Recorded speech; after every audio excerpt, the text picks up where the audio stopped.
Dan kita lihat ulang tahun kan masih 2 bulan lagi. Iya loh, cepet loh. Aku lebih mikir liburannya sih daripada ulang tahun. Oke, kita lihat IHSG ya. IHSG-nya bergerak sideways dan ini ada yang turun, tapi I just don't care lah IHSG mau kemana. Yang penting saham-sahamku terutama saham-sahamku, saham-sahamnya M-Trade dan juga saham di market tuh masih ada peluang gitu ya. Jadi nggak harus blue chip, tapi second liner pun juga oke. Aku langsung aja. Hari itu aku senang banget ada berita dari Astra International dan juga United Tractor. Tahu nggak hari ini ASII dan UNTR itu meroket? Kongrat ya teman-teman semuanya ya. Buat teman-teman yang punya ASII di baik dari M-Fast ataupun dari M-Trade. Kongrat apalagi kalau dari M-Fast tuh perhatikan kalau holiday Bali jangan dilupakan. Baiklah. Nah, kita lihat ya. M-Fast tuh kita batch 1 tuh tanggal 7 Januari. Terus kita kasih tahu ASII salah satunya ya. Terus sampai sekarang kemarin sampai menyentuh level tertinggi 15% cuannya, sekarang udah menyentuh 17% cuannya. Yeay, buat yang mau investasi, komitmen investasi, jangan buru-buru jualan dulu gitu. Hari ini volume transaksi tuh tinggi banget karena tadi banyak yang borong juga, terus ada yang jualan juga. Tahu nggak kabarnya apa? Jadi, Astra International ini ada mengumumkan usulan dividen final ASII dan United Tractor. Aku bahas ASII-nya dulu. Untuk kinerja tahun 2022. Jadi United Tractor ini seperti yang saya pernah bahas sebelumnya, dia itu berkontribusi sekitar 35-40% revenue buat ASII atau induknya. Nah, ASII ini dia bakalan bagiin dividen 552 rupiah per lembar saham, dengan dibandingkan harga terakhir tadi itu berarti dividen yieldnya sekitaran 9% ya, jadi sekitaran 9% gitu. Nah, tapi teman-teman, kalau teman-teman perhatikan, jika teman-teman beli dari angka yang lebih di bawah lagi, yaitu angka yang saya sempat tunjuk tadi ya, bentar ya, kursor aku nyangkut. Kalau teman-teman beli di angka segini, oke, kelihatan nggak kursornya? Ya, di bawah ini. Di angka 5.200, kalau dividennya 552, berarti berapa tuh dividen yieldnya? Coba dihitung.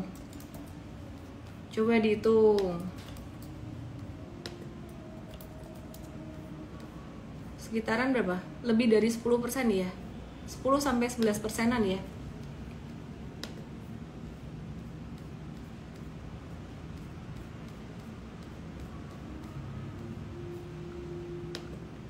Bentar ya teman-teman ya.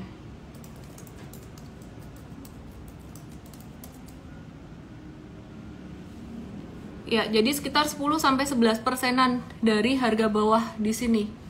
Harga bawah di bawah sini. Nih, di sini nih. Kongrat ya teman-teman yang ikut M-Fast. M-Trade juga dikasih tahu sih, tapi lebih ke trading. Kalau M-Fast nih lebih ke long term investment. Terus jadi gimana dong buat yang belum punya? Dividen ASI lumayan gede nih. Kapan bagi dividennya? Belum diumumin. Kamdevnya belum. Dan ini tuh masih perkiraan ya. Dividen 552 per lembar saham. Ini baru usulan. Masih nunggu rapat umum pemegang saham. Jadi masih nunggu ketok palu. Dan kalau nanti jadi dibagiin angkanya segitu ya, ini lumayan fantastis. Kira-kira apa yang teman-teman akan lakukan? Aku udah kebayang. Kepengen ambil uang dari FR ku, fixed rate, obligasi. Kepengen ambil uang dari depositoku, masukin ke situ. Tapi tunggu dulu teman-teman ya. Ini baru perkiraan ya, jadi baru usulan, belum fix. Kedua, kalau memang pun bener dividennya gede, calm down, tenang, jangan semua-muanya dimasukin ke situ. Aku sih bakalan nambah ASI, justru aku berharapnya dia turun lagi. Hari ini dia gap up, naiknya tuh tinggi banget, Astra International ya. aku berharapnya dia turun. Tapi kalaupun dia nggak turun ya udahlah, aku udah punya dari beberapa waktu kemarin, sebulan 2 bulan ini udah di mention terus ASII gitu. Terus hari Sabtu nanti kita akan bahas tentang ada seminar cuantastik. Ya, jadi ada seminar cuantastik.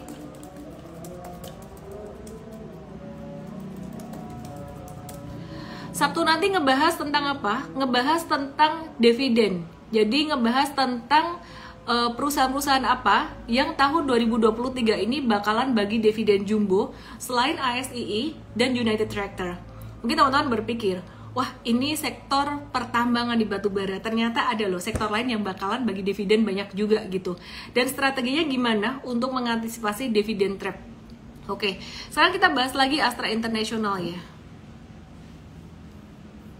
Kita bahas lagi Astra International. Secara teknikal gimana sih Astra International ini?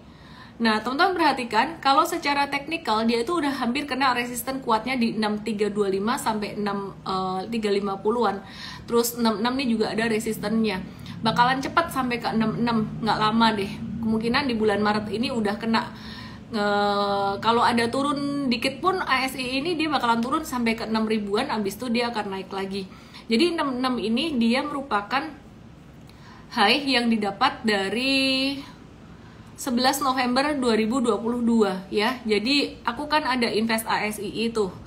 Jadi kemarin pas di bawah, pas di harga sekitaran 5.600-an tuh aku ada nambah lagi gitu. Cuman memang jujur masih agak merah-merah waktu itu, sekitaran 6%-an gitu. 6% atau berapa persen ya waktu itu, habis nambah masih merah. Jadi porsiku ASI dulu nggak begitu banyak, jadi bukan soal average down-nya, karena memang porsinya masih kurang banyak. Nah terus hari ini tuh jadi BEP gitu, jadi harga modal, balik harga modal lagi. Anyway, itu Astra International. Kemudian saya akan cek untuk United Tractor teman-teman. Jadi Astra International buat trader udah ketinggian, tapi buat investor ini masih kesempatan banget. Oke, terus kemudian kita akan lihat UNTR. UNTR tadi pagi juga melesat ya, dan dia dividennya juga kabarnya tinggi. Jadi gimana sih resultnya United Tractors ini? Tadi aku lupa bahas resultnya Astra International ya. Aku ulang dulu, yang Astra International itu dia pendapatannya naik 29% secara tahunan. Laba bersihnya Astra International itu naik 43%. Ya, jadi kenaikan komoditas di tahun 2022 ini yang ngedorong kinerja Astra International naik tinggi. Intinya tuh dia naik karena UNTR lah, karena anak usahanya dia gitu. Kelihatan dari pendapatan dan laba bersih segmen heavy equipment, jadi alat-alat berat construction gitu yang dijual oleh UNTR gitu. Dan PI-nya Astra International ini valuasinya tuh masih diskon banget, 8,6 kali. Jadi kalau kalian nanya my favorite saat ini buat value investing dan aman buat pemula juga, udah bukan lagi big banks tapi lebih ke Astra International ya. Aku gak paham gimana ini, pengen gabung dan pengen tahu aku. Pengen gabung dan pengen tahu, langsung aja DM saya. DM saya mau mulai belajar gitu, atau teman-teman bisa langsung aja download aplikasi mTrade. Di situ bisa diikutin juga untuk cara belajarnya ya, yang gratis. Aku jadi kepikiran bikin program baru, gimana kalau kita bikin program untuk pemula yang nol banget, buat ngegandeng, ngebimbing dari buka rekening saham sampai bisa investasi, sampai bisa trading. Menurutmu gimana? Oke nggak? Lim Ming Ming nanya, berarti Big Bang nggak aman, Miss? Bukan begitu. Big Bang tuh masih ada upside-nya lumayan oke. Cuman buat Big Bang ini dia memang valuasinya udah agak tinggi gitu. Jadi ya kenapa harus Big Bang terus gitu. Masih oke sih Big Bang. Terus kemudian kita ke United Tractor. Tadi kita mau bahas United Tractor. Jadi United Tractor itu update laporan keuangan full year 2022-nya. Ini bagus, dan perkiraan saya bakalan banyak emiten yang resultnya bagus. Jadi ini udah sesuai dengan ekspektasi, udah sesuai dengan antisipasi. Sentimen apa yang bakalan muncul di Februari? Kalau Januari kemarin naik lumayan signifikan. di Februari ini naiknya bakalan karena laporan keuangan full year, dan itu bagus karena apa? Ada dasar fundamentalnya, jadi bukan naik sesaat saja gitu. Dan ini merupakan satu periode turnaround buat banyak emiten. Nah, buat United Tractor sendiri, dia tuh pendapatannya naik 56% secara tahunan, 123,6 triliun. Bayangkan teman-teman kalau kamu punya perusahaan dengan pendapatan 123,6 triliun, cuannya naik 104%, cuannya dia tuh 21 triliun. Ya, jadi kamu punya duit 1 triliun aja tuh mungkin udah kayak udah cukup lah, udah puas gitu. Ini perusahaan ini tuh laba bersihnya 21 triliun. Ya, jadi aku sering berandai-andai, oh aku kalau punya perusahaan ini labanya 21 triliun. Simple, gampang, dibeli aja sahamnya. Oke. Dan profitability United Tractor ini naik signifikan. Ini kedorong dari semua segmen pendapatannya dia gitu. Karena memang harga batubara tahun kemarin juga naik, dan yang paling kontribusi besar itu adalah kontraktor pertambangannya dia yang memberikan porsi itu sekitaran 38% ya. Jadi mesin konstruksi 30%, kontraktor penambangan tuh 38%. Nah, terus yang tumbuh paling signifikan adalah pertambangan batubara. Terus teman-teman gimana dong 2023 ini batubara kan slow down. Jadi seperti yang aku udah ngomong berkali-kali, dan tim Coach M-Trade kita juga udah bikin riset bahwa batubara ini masih akan menarik di tahun 2023 meskipun harganya udah turun. Karena biaya untuk produksi batubara itu sendiri sangat kecil sekali. Jadi Indonesia masih cuan. Nah, untuk Astra International tadi kan bagi dividen sekitaran 9% ya. Diusulkan. Jadi ini masih usulan. Kemudian United Tractor ini ada potensi dia akan bagi dividen itu sekitaran, tau nggak dividen yieldnya berapa? Kalau harga sekarang di United Tractor harganya di 27.900, harga sekarang 27.900, kemudian bagi dividennya di 6185. Berarti berapa persen tuh dividen yieldnya? Berapa persen tuh dividen yieldnya, berapa persen? Coba dihitung. Yang benar ngitungnya aku kasih M-Trade 7 hari. 6185 per lembar saham. Harga sekarang berapa tadi? 27.900.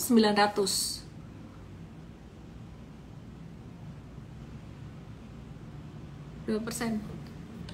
Mari kita lihat. Kita buka kalkulator dulu.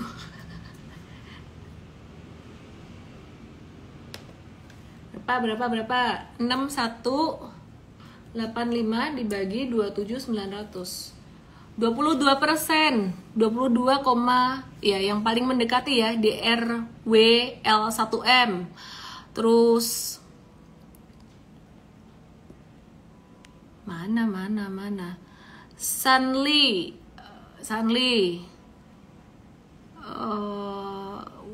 Windesna. Oke, 3 orang dapat M-Trade 7 hari.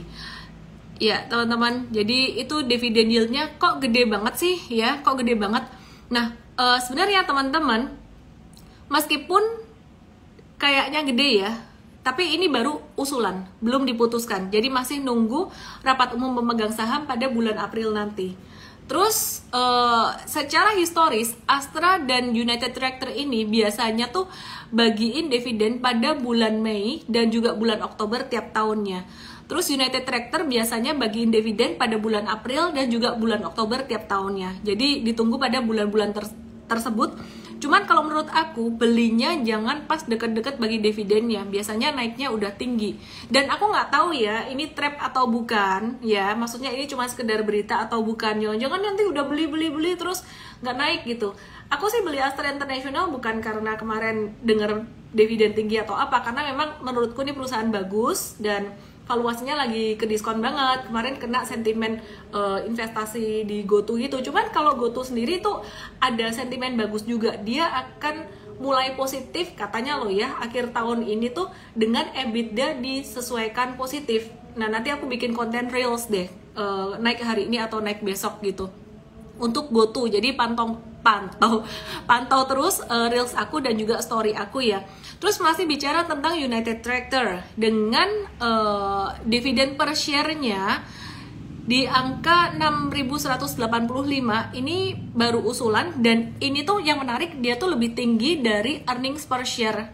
Earnings per share tuh laba ya per lembar sahamnya di angka 5632. Artinya dividen payout ratio, wah ini pusing nih teman-teman semuanya nih. Dividen payout ratio itu artinya dividen dibandingkan dengan laba perusahaan. Jadi gampangnya gitu. Itu lebih dari 100%. Logikanya gimana? Logikanya harusnya lebih kecil daripada laba perusahaan. Namanya aja bagi dividen tuh bagi laba gitu. Nah, kalau gitu berarti gimana dong? Bakalan memangkas kas perusahaan nggak nih? Menurut teman-teman kira-kira gimana nih? Ya, jadi menurut teman-teman gimana nih kira-kira? Ya, jadi kalau diperhatikan, saya ulang lagi ya. Dividen per share, dividen per lembar sahamnya, ini usulannya 6185. Earnings per share, laba per lembar saham 5632 saat ini. Artinya, dividen payout ratio, dividen dibandingkan laba perusahaan itu lebih dari 100% gitu. Ya. Apakah dia akan memangkas kas perusahaan? Apa nggak lebih baik kalau bagi dividennya itu di bawah 5.000 per lembar saham, dividen payout ratio-nya di bawah 5.000. Jadi dividen yield dibandingkan harga sekarang itu sekitaran 15% sampai 17% gitu. Karena tahun ini United Tractor itu juga bakal ada pengembangan pabrik nikel pasca akuisisi 2 pabrik tahun lalu. Jadi kalau teman-teman perhatikan angka 22% ini masuk akal nggak sih? Ada pertimbangan-pertimbangan seperti itu. Jadi menurutku sih belum tentu. Cuman ada pertimbangan yang lainnya tentang United Tractors ini, ya. Jadi ini ada pertimbangan lain lagi.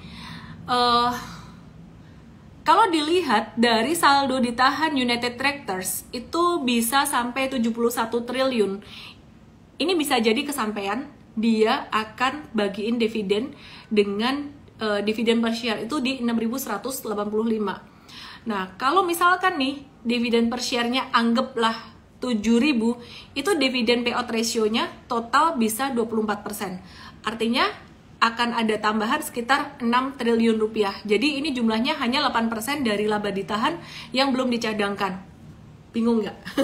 Ya udah, kalau kamu bingung nggak usah dipikirin. Intinya tetap masih ada kemungkinan United Tractor bakalan bagi dividen dengan dividen yield dibandingkan harga saat ini tuh per 28 Februari di angka 27.900 itu sekitaran 22%. Tapi kalaupun nggak sampai 22% karena beberapa pertimbangan yang tadi aku sebutkan, itu bisa jadi dia bagi dividennya sekitaran 15-17% aja. Dibalas mulu ASI, ya cuan kok. Belum cuan sih sebenarnya. Oke, pangkas rambut. Baiklah, saham yang lain atuh. Aku jarang banget ngebahas dividen stock, tapi kali ini aku bahas. Kenapa? Karena kita mesti bersiap-siap. Salah satu cara untuk dapat cuan dari dividen stock itu bukan ngebeli ketika mepet-mepet, tapi persiapan jauh-jauh hari. Ya, oke. Disclaimer on juga. Sekarang aku mau bahas ESA.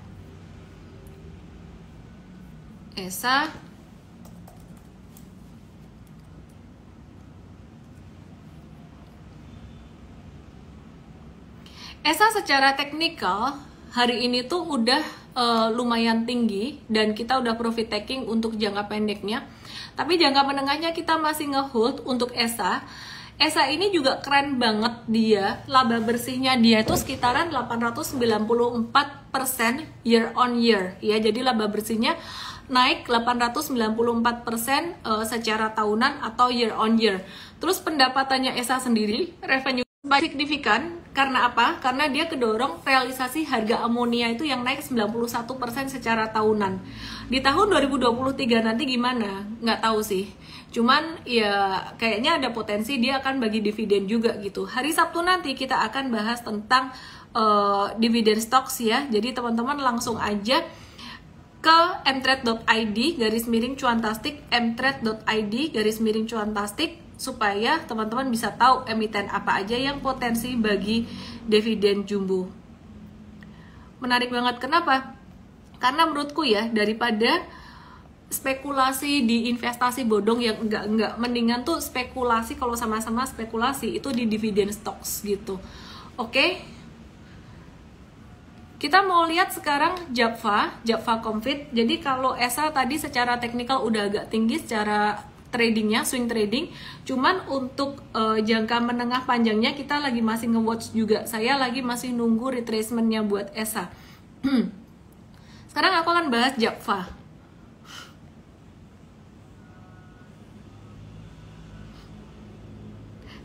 Aku bahas Java ya. Java ini ada buyback saham senilai 350 miliar. Dan kalau emiten ada buyback saham, itu adalah satu indikator yang bagus dibandingkan dengan right issue. Ya, jadi kalau buyback saham secara likuiditas di market juga pastinya sahamnya juga makin dikit kan ya. Dan buyback ini artinya ya dari emiten sendiri masih suka dan ngelihat valuasinya juga masih murah gitu. Mereka menganggap valuasinya masih murah. Jadi tadi kita ada beli Java. Java ini termasuk salah satu sektor yang belum banyak bergerak naik. Jadi ada kemungkinan di Maret nanti tuh ada sektor properti, terus pulp and paper, dan kemungkinan Java yang juga akan bergerak. Karena bulan kemarin juga belum banyak naik. Nah, untuk Java Comfort ini akan ada buyback saham di publik itu sekitar 1,5% dari seluruh saham atau setara dengan 350 miliar. Ini bakalan naik sampai harga berapa? Jangka pendeknya sampai 13.80, terus bisa sampai 14.80 juga. Nah, dampak dari buyback saham ini bakalan semakin aktif di harga sahamnya karena ada demand lebih besar dan supply untuk saham Java ini juga lebih berkurang gitu. Oke.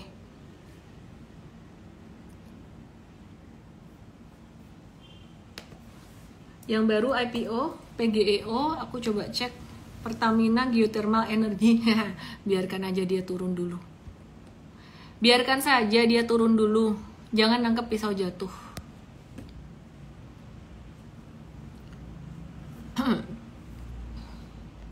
Miss, biasanya dalam periode buyback harga akan turun nggak? Tergantung harga buybacknya di harga berapa, tapi biasanya kalau buyback itu bakalan naik. MNC tunangan sama Nobu. Kita lihat teknikalnya aja, oke? Kita lihat teknikalnya saja.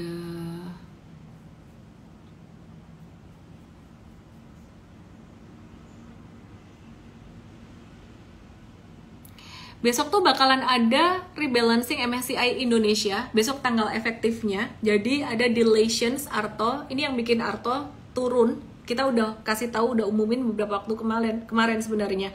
Ini yang bikin Arto turun karena dia ditendang dari MSCI Indonesia Index. Terus kemudian ada MSCI Global Small Cap Index, itu ada yang dihapus, itu saham BCAP, dan yang ditambahkan ada energi, MAPA, dan Temas ya. Jadi nggak perlu ditradingin untuk saham-saham ini, biarin aja dulu. Karena besok merupakan tanggal efektif MSCI Indonesia Index, maka hari ini tuh ada adjustment menggunakan harga closing dari saham-saham yang ditambahkan dan dihapus tadi. Oke, terus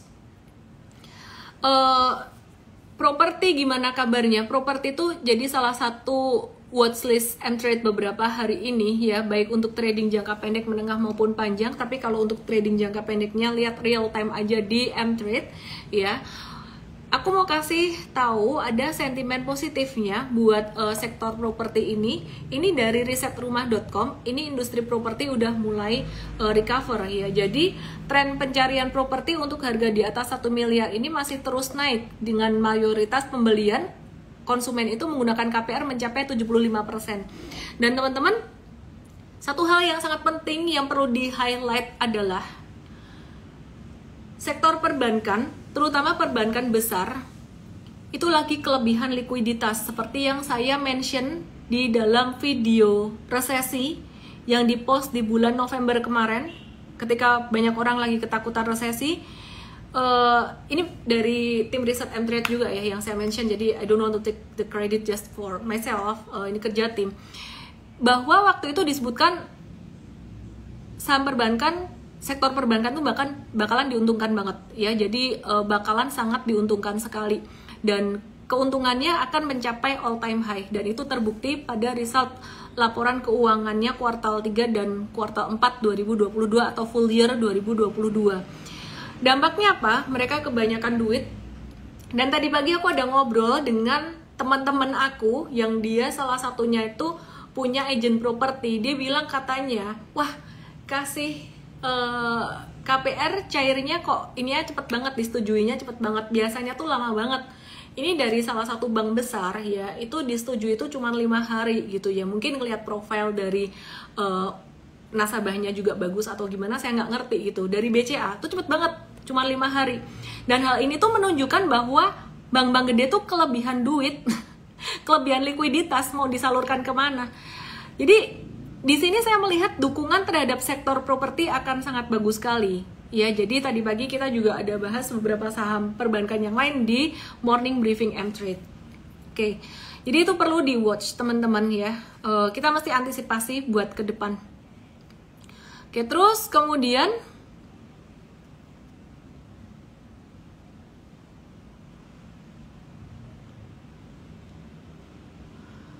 wait and see PMI manufaktur Februari di 2023 saat ini ya. Jadi kita lagi nunggu PMI manufaktur Februari 2023 yang akan dirilis besok tanggal 1 Maret, tapi di Indonesia ini hasilnya ada kemungkinan bagus ya, di atas 50, naik dari 51,3 jadi 51,8. Dan kita juga lagi wait and see untuk inflasi Februari 2023, tapi kayaknya inflasi di Indonesia ini nggak terlalu signifikan, nggak terlalu nggak terlalu matters gitu dibandingkan dengan inflasi di Amerika. Oke, katalis itu.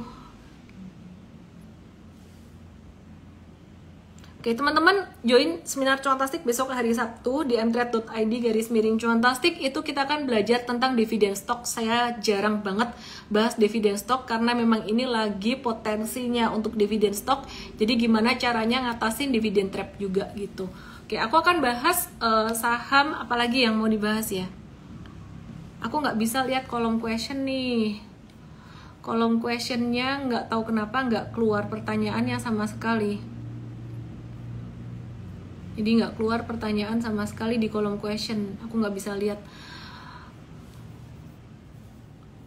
Kita mau bahas saham batubara deh ya, udah lama nggak dibahas, dan hari ini tadi ada beberapa saham batubara yang direkomend oleh M-Trade. Kita coba lihat.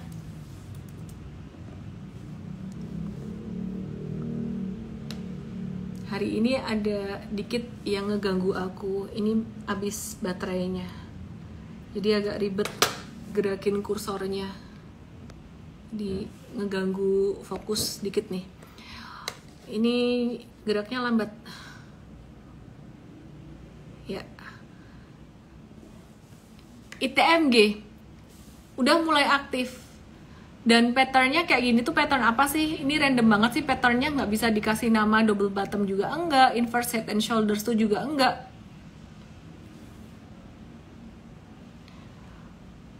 Cuman kalau kita lihat lebih besar lagi, jadi ngelihat chart itu jangan terlalu dekat juga, kita mesti ngelihatnya tuh lebih jauh lagi. Jadi kalau kita lihat lebih jauh lagi di sini, kita zoom out, baru deh kelihatan ini tanda reversal dari turun menuju naik. Reversal yang dimaksud di sini di sektor batubara, pertambangan batubara. Ini beda dengan reversal yang terjadi di sektor properti. Kalau di sektor properti itu reversalnya dari downtrend panjang dan sideways-nya pun juga panjang. Sehingga kemungkinan untuk reversalnya juga naiknya akan untuk long term gitu. Bukan cuman buat jangka pendek aja. Nah, hari ini tadi BSDE naik signifikan 4,21% di M-Trade, itu kita udah masuk di tanggal berapa ya? 20 Februari 2023. Jadi ya, teman-teman bisa dilihat di sini 20 Februari 2023 ini udah cuannya udah lumayan signifikan juga. Jadi buat yang jangka menengah, jangka panjang ya masih bisa di hold. Sedangkan buat yang jangka pendek ini kayaknya kita akan profit taking 1-2 hari ke depan ini udah cuan sekitaran 6%-an. Terus sektor properti kita masih suka ya, tapi kita akan bahas di morning briefing M-Trade. Kita lagi nge-watch saham yang lainnya, yaitu saham apa nih?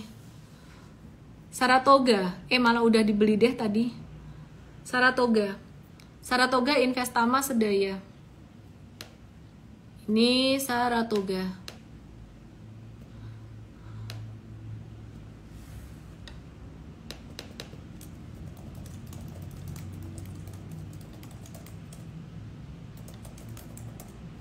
Oke. Jadi hari ini dia breakout dari downtrendnya dan breakoutnya cukup bagus. Jangka pendek bisa sampai ke 2.500. Aku juga suka Saratoga ini kalau buat menengah panjang oke juga. Aku mau invite Coach Tasya dari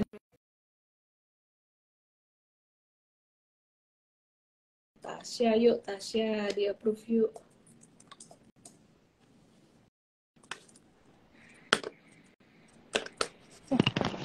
Halo Miss. Hai Tasya. Oke. How are you Tasya? Baik Miss. Oke Tasya, jadi malam hari ini kita bakalan mau bahas tentang rilis inflasi. Bosan lah, kita mau bahas tentang BSDE aja ya. Jadi BSDE ini gimana secara fundamentalnya, terus abis ini rame rilis laporan keuangan gitu, terus abis itu rame bagi dividen. Kira-kira saham apa aja yang bakalan bagi dividen atraktif, kita bahas besok Sabtu aja Tasya ya, di Oke. Sinar Sarastik. Dan hari ini kita fokus di BSDE aja bahasnya. Oke, kalau bahas tentang BSDE hari ini aktif banget ya. Tadi juga udah diliatin teknikalnya, emang hari ini BSDE jadi yang paling aktif dibandingin saham properti lain. Dan kalau kita nilai secara fundamental, emang properti itu udah pada terdiskon ya valuasinya, termasuk juga BSDE. Nah, kalau menilai dari sentimen lain, ini kita lihat dari marketing sales dulu. Jadi marketing sales ini penting banget kita lihat di perusahaan properti ya, karena ini nanti menunjukkan gimana pendapatan emiten itu ke depan gitu. Nah, kalau BSDE sepanjang 2022 itu berhasil mencatatkan 8,8 triliun gitu. Ini tuh udah melampaui targetnya sendiri di 7,7, dan target buat 2023 itu baru beberapa hari ini dirilis sama emiten tuh sebenarnya konservatif sama dengan pencapaian di 2022, yaitu di 8,8 triliun. Ya which is ini bagus ya, perusahaan itu nggak terlalu agresif dalam menentukan target, karena kalau kita tahu emang kondisi properti di beberapa tahun itu kan sempat ya stuck aja gitu ya. Tapi menariknya di tahun ini ada beberapa sentimen gitu dari makro yang mendukung, kayak sekarang PPKM udah dicabut, jadi pendapatan properti itu juga nggak mengandalkan dari penjualan properti aja, tapi mereka bisa dari pendapatan sewa gitu, kayak dari mall, terus dari tempat rekreasi dan lainnya. Terus yang kedua, BSDE itu punya cadangan lahan itu yang kalau bisa dibilang dibandingkan peers itu yang paling banyak, itu sampai 3.000 hektar lebih. Dan ini jadi satu hal yang positif, karena kalau perusahaan properti punya cadangan lahan yang banyak, ya operasional bisnis itu untuk bertahun-tahun ke depan masih akan lancar gitu. Jadi ini yang bikin kenapa ya BSD itu jadi ya satu emiten yang cukup menarik gitu kalau kita lihat secara fundamentalnya. Begitu, Miss. Menarik banget. BSDE pelit dividen ya, nggak apa-apa lah. Kan tipe saham tuh macam-macam. Ada dividen stock, ada yang portfolio gain stock gitu loh.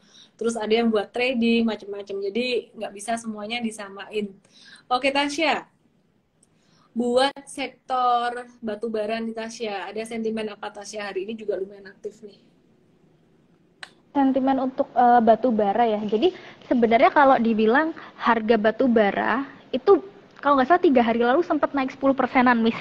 Jadi emang kalau dibilang batu bara bakal ada normalisasi harga, iya benar, karena permintaan kan turun ya karena winter juga udah mulai mereda. Tapi yang menarik beberapa hari lalu sempat naik kencang karena ya ini ada berita sebenarnya buruk di China ya, ada longsor gitu. Tapi kalau melihat dari supply, berita yang buruk ini malah jadi berita positif gitu, karena supply-nya kan jadi berkurang sehingga harga batu bara itu jadi naik gitu, sehingga dengan harga batu bara yang naik diapresiasi ke harga saham juga gitu. Dan yang kedua adalah dari dividen, karena ini di-spill dikit ya tentang batu bara tuh emang udah jadi langganan, dia masuk ke indeks high dividend 20 gitu. Jadi ya mungkin pelaku pasar juga masih pada nge-watch beberapa saham batu bara ini yang mungkin akan memberikan dividen yang jumbo ya, karena kan ada ITMG yang udah rilis itu dia laba bersihnya tuh naik 152% Miss. Jadi ya mungkin ini bisa ada peluang yang lebih gitu ya untuk membagikan dividen yang tinggi. Kalau nggak salah ada yang lainnya itu Adaro sama PTBA. Tapi kita masih monitor untuk rilisnya berapa ya, karena masih banyak yang belum rilis juga. Seperti itu, Miss. Cakep deh. Besok kita bahas lebih detail di morning briefing after it untuk watchlist trading besok ya. Dan pastinya di real time stock pick and trade. Dan congrats buat teman-teman yang di Mfast yang udah cuan lumayan juga. Mfast maupun M-Trade ya. Dan selamat malam teman-teman semuanya. Thank you yang udah nyimak malam hari ini. Jangan lupa langsung aja ke mtrade.id/cuantastic buat ikut Cuantastic hari Sabtu besok bahas tentang dividen saham. Thank you Tasya. Selamat malam. Bye-bye. Bye-bye semuanya. Salam profit. Bye, salam profit.